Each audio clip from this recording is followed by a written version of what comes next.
We're back on the big show in Quebec, and we've come to a place that I had to include in this program because it's one of the most interactive and popular museums in the world. It's the Muséum de la Civilisation, and joining me is Julie Gagnon. How are you?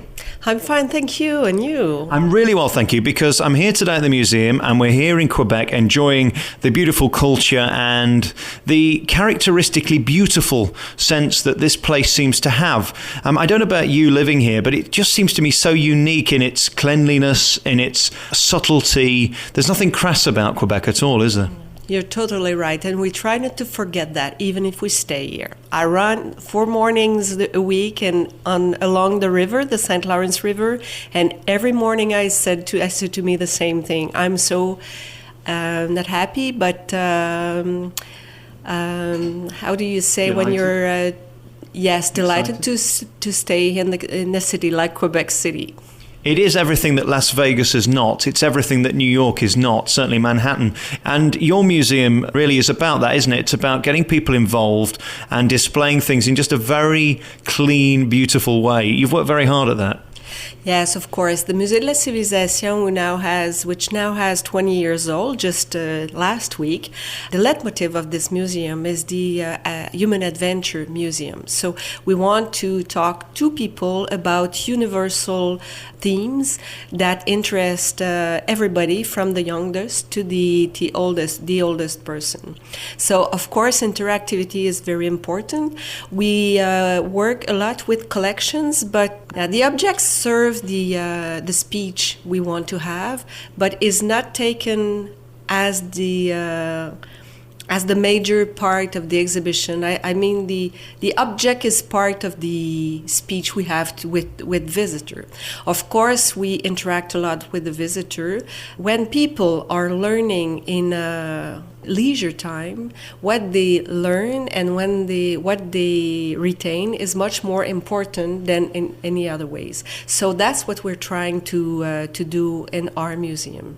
So that's probably why, at the same time, it's so interesting for the kids and young people, because we are putting the information an easiest way for people to get it. And that's what this is about, really. A museum in the old sense would be boring and something that you'd avoid as a child.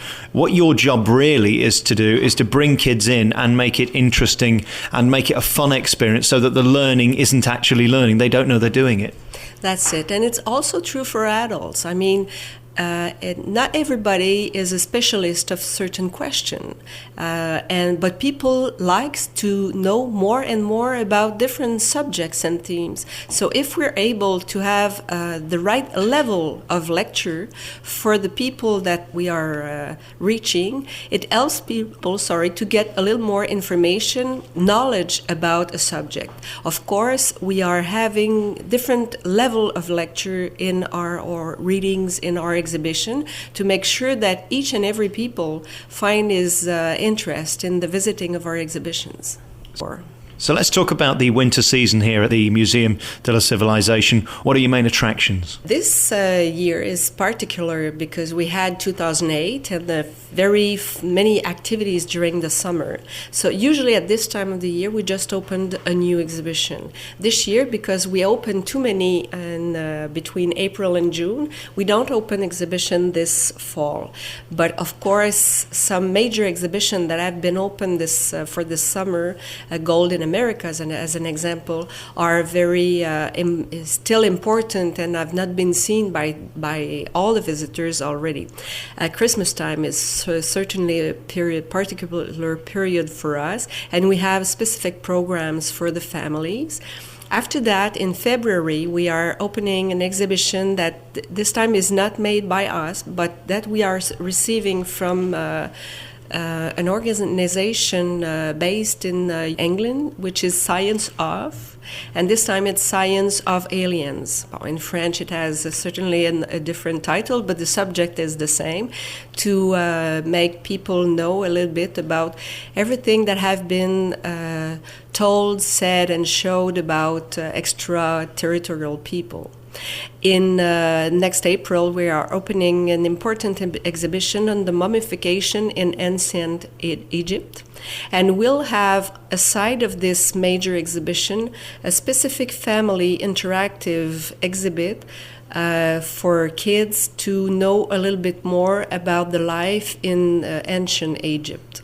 And that will be part of our program for the next summer, of course. Where do you source your stuff from? You said there that you're bringing a package over from the United Kingdom. Do you take from all around the world to put things in your museum? In fact, we try to have a good balance between what we are producing ourselves and put on itinerary that, as an example, Gold in Americas that is presently showed in our museum will be presented in the Natural History Museum in Paris next spring. On the same level, we are sometimes receiving exhibitions that are coming from outside. And we are trying as well to have this balance between what is done by us and what we are receiving from other museums, as well as a balance between the kind of theme that we are presenting. We try to have at the same time in the museum an international exhibit, a family exhibit, an exhibit that will help people think more about important topics. At this time, we are presenting Urbanopolis, which is an exhibition, where are we going with urbanity? So that makes people have important reflections about their own situation, behavior, and all that. So, and we try as well to have a balance between the exhibitions that are, I would say, more serious and some who are more, we say in French, ludique. Light-hearted. Yes, exactly. And very finally about Quebec and living here. How is it for you? It seems a clean place. It seems a very safe place. It's just classy. How do you find it? I would say all of those answers. In fact, that's a lovely city. It's really easy to live here. It doesn't cost that much compared to big cities, but at the same time we have the right level of cultural activities and other activities. We have the proximity of the nature, so we can ski, we can do snowshoeing and everything.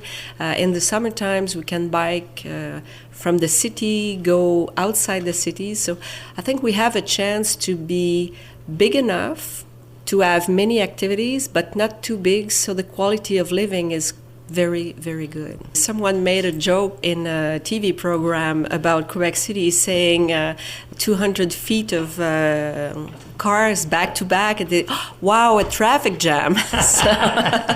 But that's real. There is not much traffic in Quebec City, so people are walking a lot. People are bicycling as well. Of course, it's also a city with big hill, so it's very good for the heart. I think you're very lucky to live here, and congratulations on the museum. It is delightful. It's called the Musée de la Civilisation, and Julie Gagnon, thank you very much for talking to me. It was a pleasure.